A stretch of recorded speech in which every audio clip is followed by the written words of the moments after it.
Ang mabuting balita ng Panginoon ayon kay San Juan. Malakas na sinabi ni Jesus, ang nananalig sa akin ay hindi lamang sa akin nananalig, kundi pati sa nagsugos sa akin. At ang nakakita sa akin ay nakakita na rin sa nagsugos sa akin. Ako'y naparito bilang ilaw ng sanlibutan, upang ang manalig sa akin ay huwag manatili sa kadiliman. Hindi ako ang humahatol sa taong dumirinig ng aking salita, ngunit ayaw namang sumunod dito, sapagkat hindi ako naparito upang hatulan ang sanlibutan, kundi upang iligtas ito. May ibang hahatol sa mga ayaw tumanggap sa akin at sa aking mga salita. Ang salitang ipinahayag ko ang hahatol sa kanila sa huling araw, sapagkat hindi ako nagsalita ng mula sa sarili ko lamang. Ang Ama na nagsugos sa akin ang siyang nag-utos kung ano ang aking sasabihin at ipahahayag. At alam kong ang kanyang utos ay nagbibigay ng buhay na walang hanggan. Kaya't ang ipinapasabi ng Ama ang siya kong ipinapahayag. Ang mabuting balita ng Panginoon. Word of the day, hear what God has to say. Mapagpalang araw po sa inyong lahat. Kumusta po kayo? Ang ating word of the day ay tanglaw. May mga pagkakataon sa buhay na alam natin ang tama pero pinipili pa rin nating umiwas. Hindi dahil hindi natin alam, kung dahil natatakot tayong harapin ang katotohanan. Mas komportable kasi minsan ang manatili sa dilim kaysa lumabas sa liwanag. Naranasan mo na bang may bagay kang alam? Yung alam mong dapat mong baguhin pero iniiwasan mo? Yung parang may liwanag na tumatama sa iyo pero ipinipikit mo ang mata mo.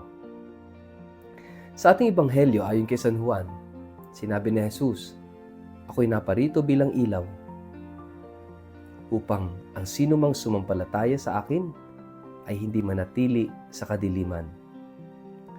At dito natin makikita ang isang salitang sumasaklaw sa buong mensahe ng ebanghelyo, at yan ay ang tanglaw.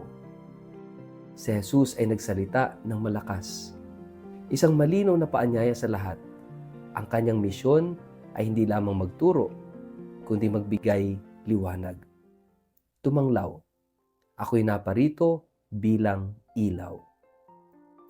Ibig sabihin, si Jesus ang naglalantad ng katotohanan. Siya ang nagpapakita kung sino ang Diyos. Siya ang nagbubunyag kung sino tayo sa harap ng Diyos. Ngunit, may isang mahalagang punto. Sa liwanag ay may dalawang epekto. Para sa bukas ang puso, ito'y nagbibigay gabay. Para sa sarado ang puso, ito'y nagiging dahilan ng paglayo.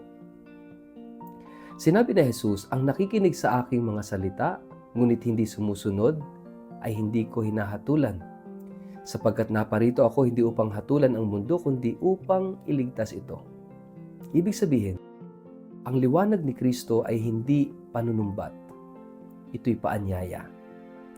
Ngunit, may responsibilidad ang tao.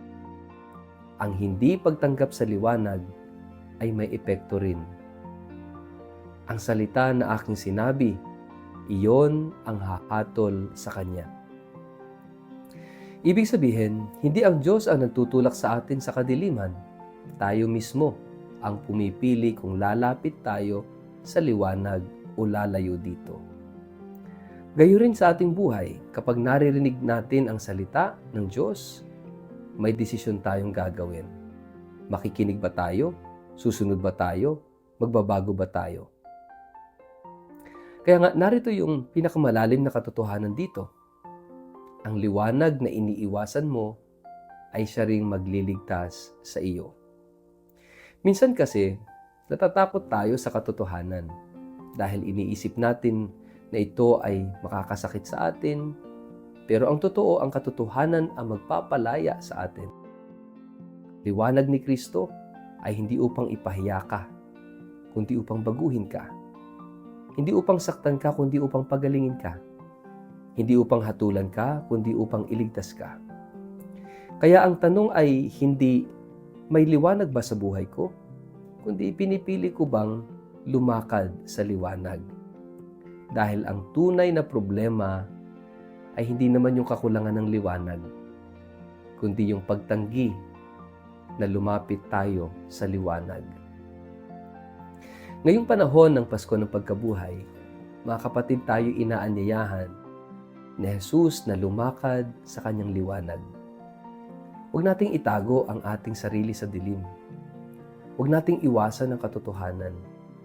Huwag nating ipagpaliban yung pagbabago.